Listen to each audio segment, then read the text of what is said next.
سلام به همگی. به این قسمت ویژه از پادکست حلقه های گم شده خیلی خوش اومدید. امروز میخوام براتون از زبون گرگ بریدن یه داستان فوق‌العاده جذاب رو تعریف کنم. داستانی درباره حقیقت پنهان منشأ، تاریخ، سرنوشت و آینده ما انسان‌ها. توی قسمت قبلی با هم دیدیم که شواهد علمی محکم نشون میدن خیلی عقب‌تر از اون چیزی که فکرش رو بکنیم، یعنی در اعماق تاریخ زمینشناسی زمین، حیات هوشمند و تمدن‌های پیشرفته‌ای وجود داشتن. چیزهایی که اصلاً با اون خط زمانی سنتی و رسمی که علم به خورد ما داده جور در نمیان. حالا هرچند پذیرفتن این شواهد برای بدنه اصلی و سنتی علم یک چالش بزرگ و سخته، اما گرگ بریدن معتقده که ما این رو به خودمون بدهکاریم که این معماها رو حل کنیم. با شواهد روبرو بشیم و ببینیم اصلا این موضوع چه معنایی برای زندگی امروزه ما داره.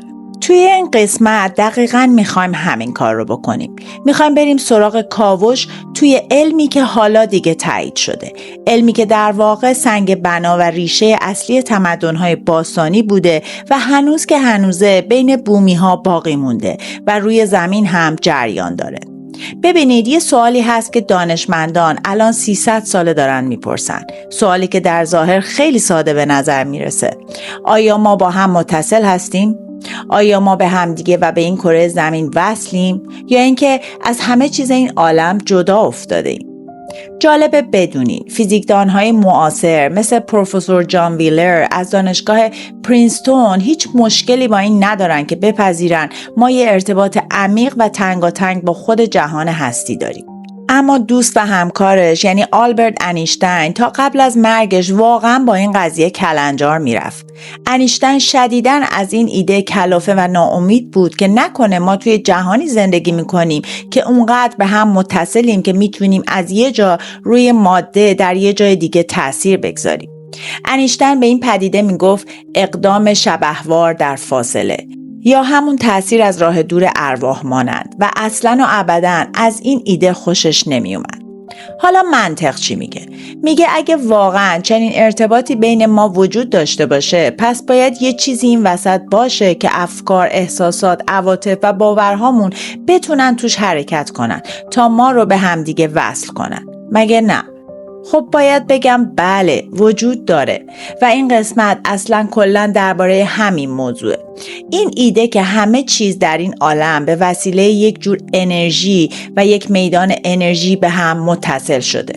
راستی این رو هم بگم که این ایده در اواخر قرن 19 سالهای 1800 خیلی هم محبوب بود. اون زمان یه انقلاب فکری و معنوی بزرگی توی دنیای علم به پا شده بود و دانشمندان خودشون رو مجبور کردن که به یک جواب قطعی برسن. اونا باید میفهمیدن که آیا واقعا میدانی وجود داره که همه چیز رو به هم وصل کنه و به این ارتباطها در زندگی ما معنا بده، یا اینکه ما واقعا از بقیه دنیا جدا هستیم. اونا میگفتن ما باید این رو برای همیشه روشن کنیم. توی اون سالهای اواخر قرن 19 اسمی که دانشمندان روی این میدان احتمالی گذاشته بودن میدان اتر بود. اما گرگ بریدن یه هشدار رفیقانه به دانشمندان میده و میگه اگه الان داری این برنامه رو میبینی و خودت دانشمندی، یه گوشزد بهت بکنم. این اصطلاحی نیست که بخوای توی هیچ کنفرانسی به زبون بیاری. البته اگه برات مهمه که مخاطبها وسط سخنرانی سالن رو ترک نکنن، چون کلمه میدان اتری توی جامعه علمی امروز کاملاً نامعتبر شناخته میشه و اگر الان کسی بهش ارجاع بده اصلا جدی گرفته نمیشه. حالا توی ادامه این داستان میخوایم با هم حرف بزنیم که اصلا دانشمندان چطوری به این نتیجه رسیدن و فکر میکنن داستان واقعی این میدان اتری چیه. خب بیایید برگردیم به سال 1887. توی این سال 2 دانشمند خیلی معروف به اسمهای مایکلسون و مورلی یه آزمایشی طراحی کردن تا بالاخره به این بحث‌ها و جدل‌ها پایان بدن. اونا می‌خواستن یک بار برای همیشه تکلیف رو روشن کنن که آیا واقعاً میدانی وجود داره که همه چیز رو به هم وصل کنه یا اینکه همه چیز توی این عالم از هم جداست. بذارید اول یک مقدمه درباره نحوه کار این آزمایش براتون بگم. بعدش میریم سراغ خود آزمایش. ببینید، فرض کنید من از شما دعوت میکنم همین الان از هر ساختمونی که توش هستیم بریم بیرون. انگشت اشارتون رو یکم خیس کنین و بگیریم بالای سرتون. حالا اگه در اون لحظه هیچ بادی روی انگشتتون حس نکنین و از این موضوع نتیجه بگیرین که اصلا هوایی وجود نداره، این دقیقاً معادل همون کاریه که توی این آزمایش انجام شده. حالا واقعاً اینطوریه. اگه بادی حس نکنین یعنی هوایی وجود نداره؟ خب معلومه که نه. هوا اونجا هست، فقط جریان نداره و تکون نمیخوره. مایکلسون، مورلی و بقیه دانشمندان اون زمان معتقد بودن این میدانی که همه چیز رو به هم وصل میکنه، یعنی همون میدان اتری، یک میدان زنده، لرزان و تپنده از انرژیه و حتما باید در حرکت باشه. اونا فکر میکردن میتونن این حرکت رو ردیابی کنن و اینطور یک بار برای همیشه به این سوال جواب بدن که آیا این میدان واقعا وجود داره یا نه. برای همین یک دستگاه طراحی کردن. این تصویری که الان داریم میبینین یک تصویر خیلی کمیاب از خود اون دستگاه واقعی هستش که بهش میگفتن تداخل سنج مایکلسون و مورلی. ظاهر دستگاه این شکلی بوده و من الان میخوام یک طرح شماتیک از کاری که دقیقاً انجام میده رو براتون بگم. کاری که این آزمایش انجام میداد این بود: یک پرتو نور رو به سمت یک آینه شلیک میکرد که اون آینه پرتو نور رو به دو آینه دیگر در دو جای مختلف تقسیم میکرد. بعد این پرتوها دوباره منعکس میشدن و به یه آینه جمع کننده برمیگشتن. ایده اصلی این بود: اگر اون میدان انرژی در حرکت باشه، این دوتا پرتو نور هم همزمان و به یک نقطه واحد بر نمیگردن. در نتیجه یه چیزی به اسم الگوی تداخلی ایجاد میشه. دانشمندان دقیقاً دنبال همین بودن، یعنی دیدن الگوی تداخلی در پرتوهای نور. خب اونا این آزمایش رو در سالهای 1887 و 1888 انجام دادن. به نظر من آزمایش اونا آزمایش خوبی بود، اما نتیجه گیری و تفسیر ازشون درست نبود. اونا توی اون زمان هیچ راهی نداشتن که چیزهایی که ما امروز میدونیم رو بدونن و کیفیت تجهیزاتشون هم اصلا با تجهیزات پیشرفته امروزی قابل مقایسه نبود. برای همینه که میگم بد تفسیر شد، چون اونا هیچ الگوی تداخلی را با چشم خودشون ندیدن و از همین موضوع نتیجه گرفتن و حتی توی مجلات علمی معتبر اون زمان هم چاپش کردن که اصلا چنین میدانی وجود نداره. حالا شاید بگید خب اوکی، آزمایش رو فهمیدم، ولی این اصلا یعنی چی؟ چرا اینقدر موضوع مهمیه؟ خب این یعنی چی؟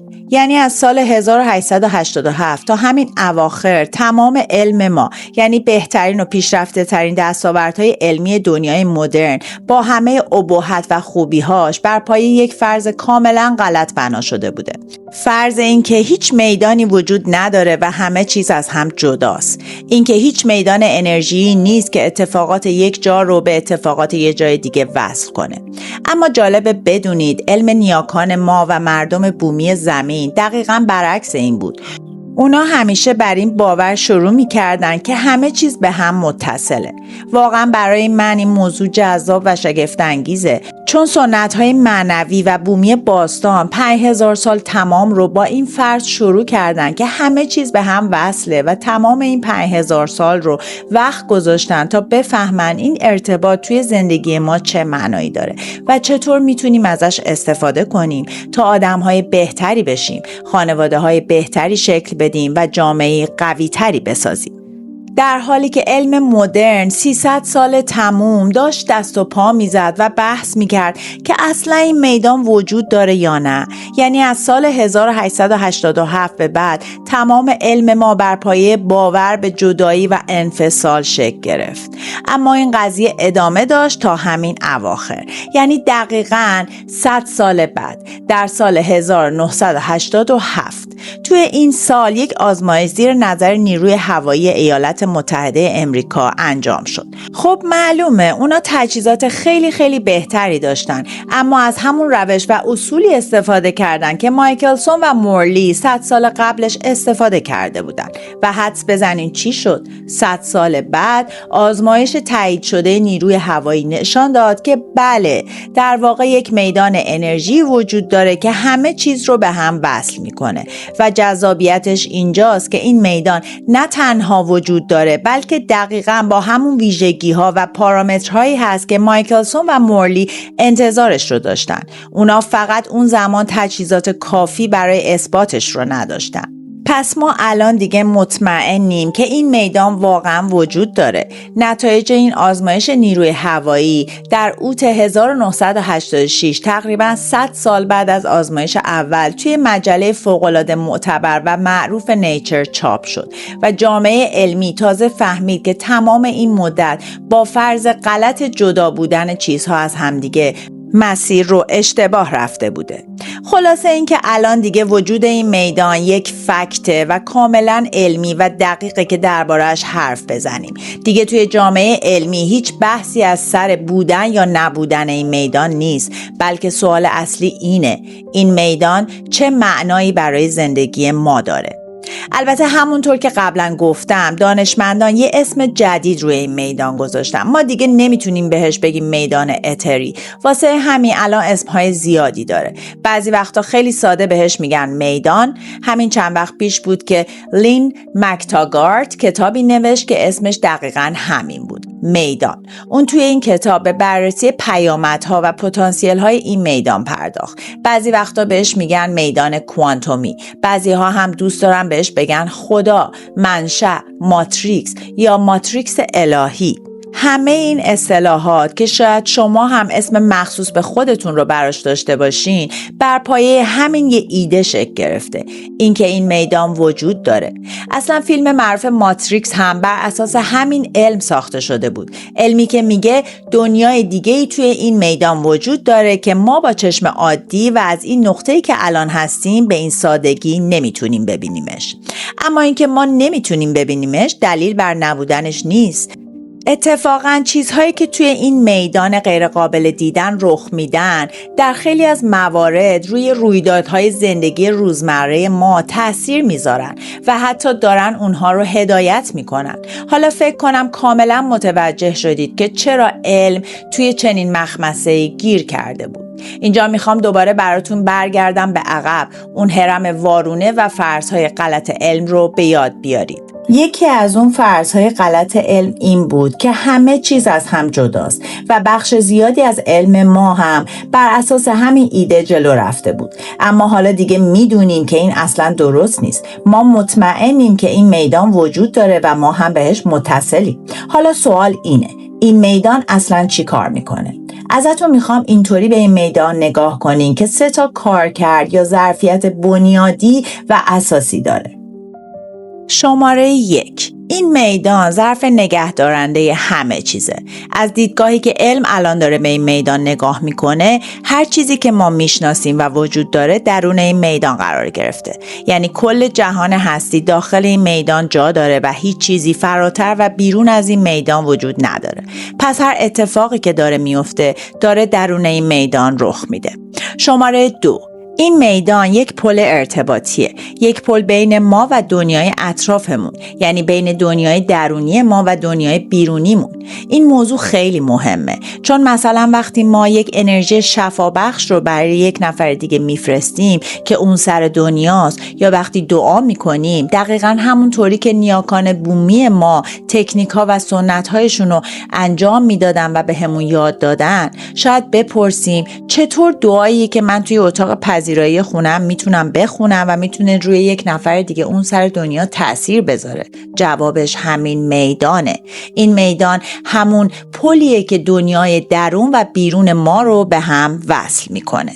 و شماره 3: این میدان یک آینه است. انرژی این میدان توی دنیای اطرافمون مثل یک آینه عمل میکنه و چیزی رو بهمون نشون میده که ما در دنیای درونمون ادعا میکنیم عین حقیقته.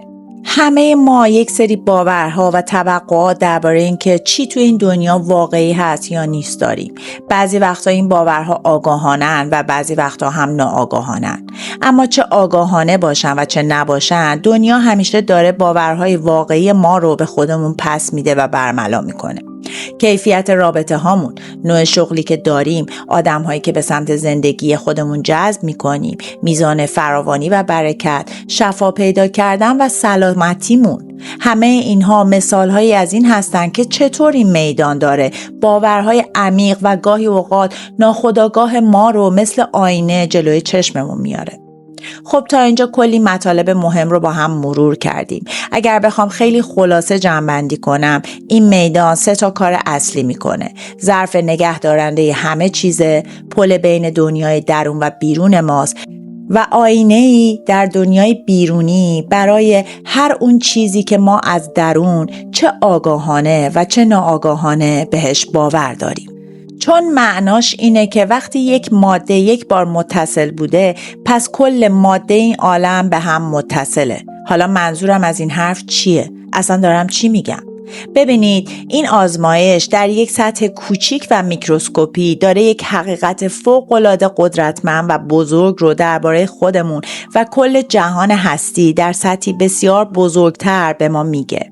این آزمایش داره مستقیما اشاره میکنه که وقتی ماده فیزیکی یک بار به هم متصل بوده باشه، حتی وقتی از هم جدا بشه، حتی وقتی یک عاملی اون رو از هم متلاشی و پاره پاره کنه و بخش‌های مختلفش برن به این ور اونور اتاق و یا این ور اونور قاره یا اصلا این ور اونور کهکشان و جهان هستی، باز هم از نظر فیزیکی و باطنی به هم متصل باقی میمونن.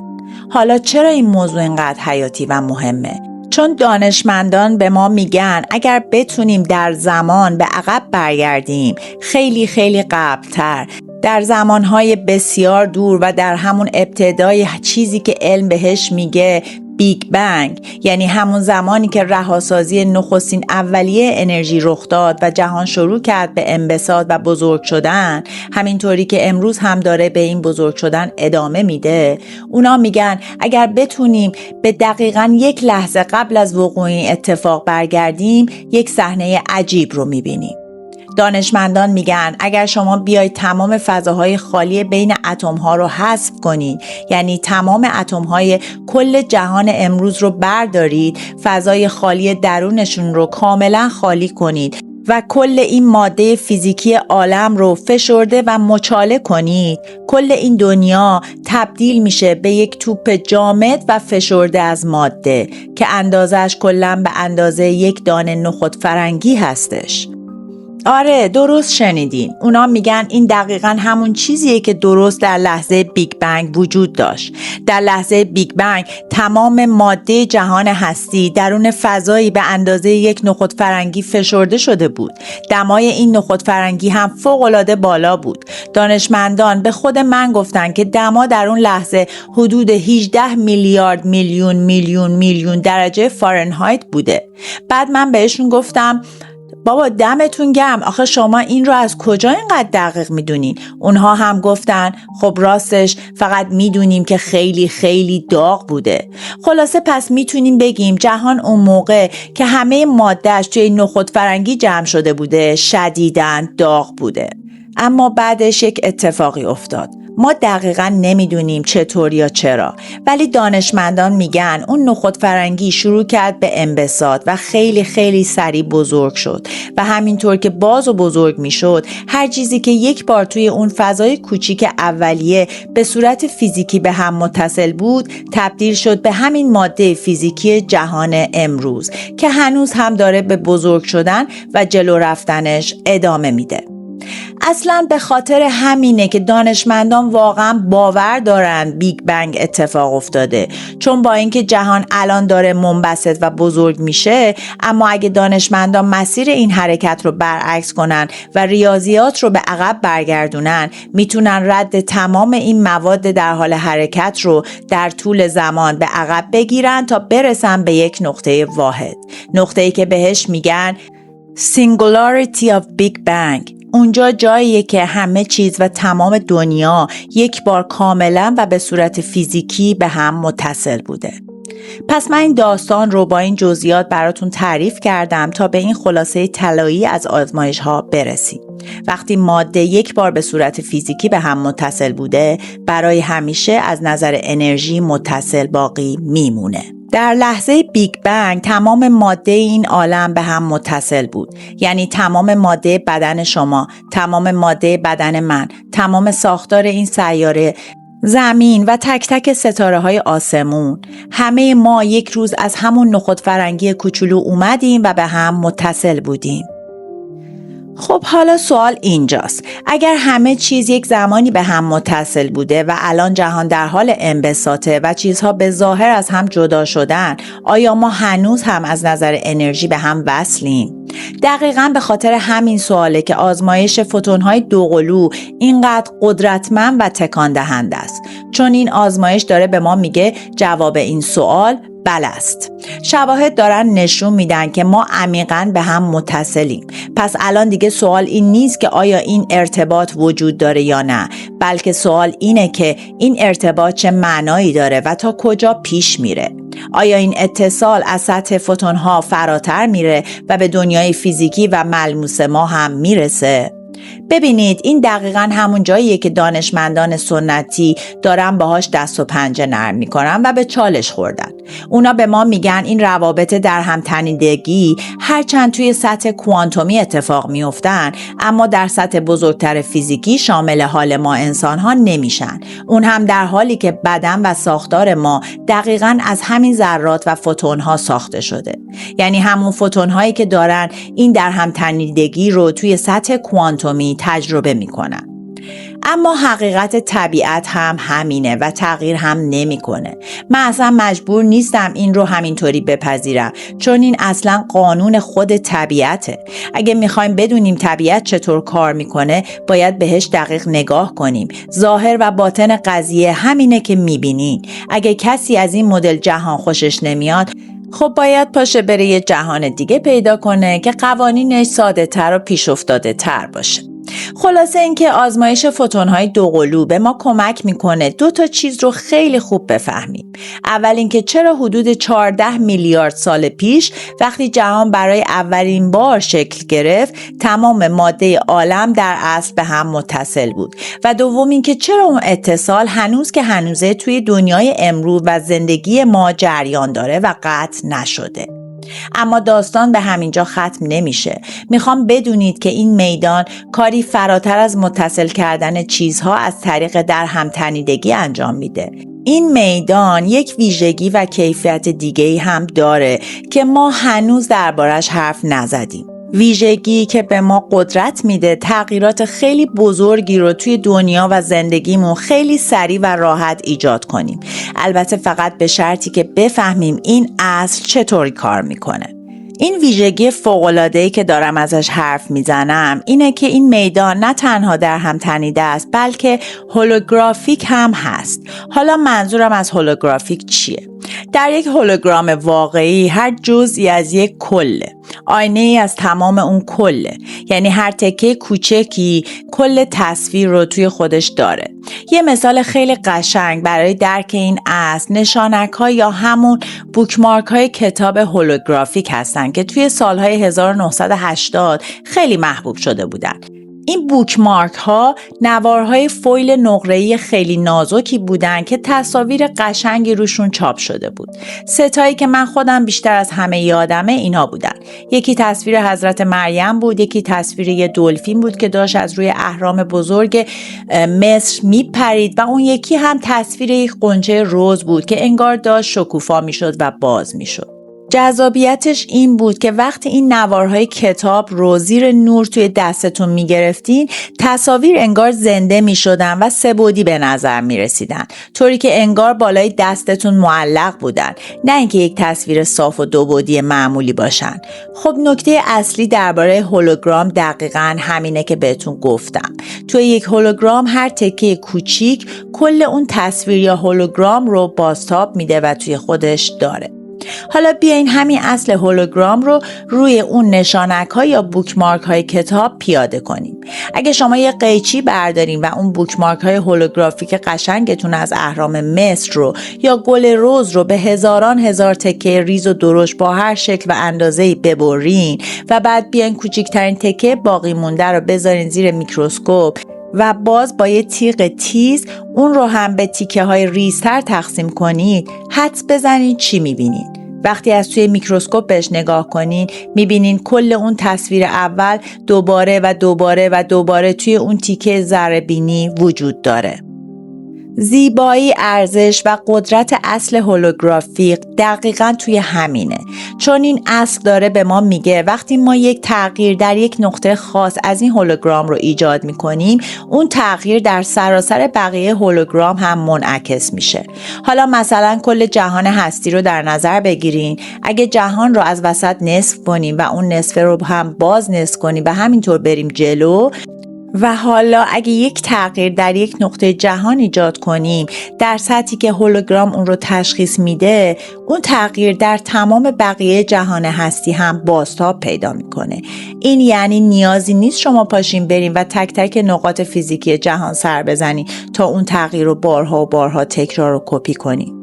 فکر کنم الان دیگه داریم به وضوح میبینین که چرا اصل هولوگرام اینقدر قدرتمند و شگفت انگیزه. حالا با در نظر گرفتن این اصل و اون چیزی که از بوکمارک کتابمون فهمیدیم، بیاین دوباره برگردیم سراغ اون آزمایش فوتون‌های دوقلو. الان دیگه میتونیم به اون سوالی که اول آزمایش پرسیدیم جواب بدیم. توی اون آزمایش دقیقاً چه اتفاقی افتاد؟ چی باعث شد یکی از اون فوتون‌های دوقلو در فاصله 14 مایلی دقیقاً در همون لحظه جوری رفتار کنه که انگار داره همون تجربه جفت خودش رو از سر میگذرونه، اون هم بدون اینکه دانشمندان اصلا بهش دست زده باشن؟ چرا این اتفاق افتاد؟ خب دلیل اولش رو گفتیم، به خاطر پدیده در هم تنیدگی. این دوتا فوتون به هم وصلن و این شد اتصال بینشون. اما برای اینکه اتفاقی که یک جا میفته دقیقاً اونور هم منعکس بشه، دانشمندان معمولاً به شکل خطی فکر میکردن. منظورم از تفکر خطی چیه؟ توی حالت سنتی وقتی ما یک ماده فیزیکی مثلا اون فوتون اول رو دستکاری میکنیم و میبینیم اون یکی فوتون هم داره طوری رفتار میکنه که انگار همون تجربه رو داشته، یه دانشمند با ذهنیت خطی میگه خب اطلاعات این دستکاری چطوری از نقطه الف به نقطه ب رسید؟ چطوری منتقل شد؟ اونا فکر میکردن اطلاعات حتما باید از دل زمان و مکان عبور کنه تا به اون مقصد برسه، اما دقیقاً همینجا بود که دانشمندان خوردن به یک دیوار بتونی بزرگ، چون اونا اومدن از ساعتهای اتمی فوق‌العاده دقیق استفاده کردن تا ببینن چقدر زمان طول میکشه تا پدیده‌ای که برای فوتون اول اتفاق میفته توسط فوتون دوم در فاصله 14 مایلی منعکس بشه. و چیزی که کشف کردن عجیب بود. هیچ اختلاف زمانی وجود نداشت. هیچ تأخیری در کار نبود. همه چیز کاملا همزمان بود. یعنی در همان نانو ثانیه‌ای که فوتون اول داشت اون رو تجربه می‌کرد، فوتون دوم هم داشت انجامش میداد. اینجاست که اصل هولوگرافیک میاد و به ما میگه اصلا چه اتفاقی داره میفته. در واقع اون سوال اطلاعات چطور منتقل شد خودش یک سوال انحرافیه. اطلاعات چطوری از فوتون اول به فوتون دوم رسید یا اصلا رسید؟ جواب اینه: اطلاعات اصلا نیازی به سفر کردن نداشت، چون توی یک سیستم هولوگرافیک اطلاعات از قبل همونجا هست. در هولوگرام اینجا دقیقاً مساوی با اونجاست و این یک اصل فوق‌العاده قدرتمنده. اگر ما بتونیم این رو توی زندگیمون و در سطح انرژی بپذیریم، این دقیقاً همون اصلیه که به ما به عنوان یک فرد اجازه میده تغییرات شگرفی توی بدن و زندگیمون ایجاد کنیم. کارکردش این شکلیه. طرز فکر قدیمی به ما میگفت برای ایجاد تغییر باید این تغییر رو دونه دونه روی آدم‌ها یا چیزها پیاده کنیم، یعنی یکی یکی بریم جلو. اما حالا میدونیم که اصلا داستان این نیست. ما نیازی نداریم که خود اون تغییر بیرونی رو به زور ایجاد کنیم. ما میتونیم با نشون دادن یک تغییر و تحول درونی در طرز فکر خودمون تغییرات مثبتی توی دنیا و زندگیمون ایجاد کنیم. تغییری که به صورت هولوگرافیک در کل این میدان منعکس میشه. دقیقاً مثل کاری که آدم‌هایی مثل نلسون ماندلا، مادر ترزا، ماهاتما گاندی و جان اف کندی به ما نشون دادن. اونا باورها و طرز فکر خودشون رو تغییر دادن و این رو به شکلی صادقانه، واقعی و عینی با دنیا به اشتراک گذاشتن. و دنیا هم اون تغییر رو در آغوش کشید و مثل آینه منعکسش کرد.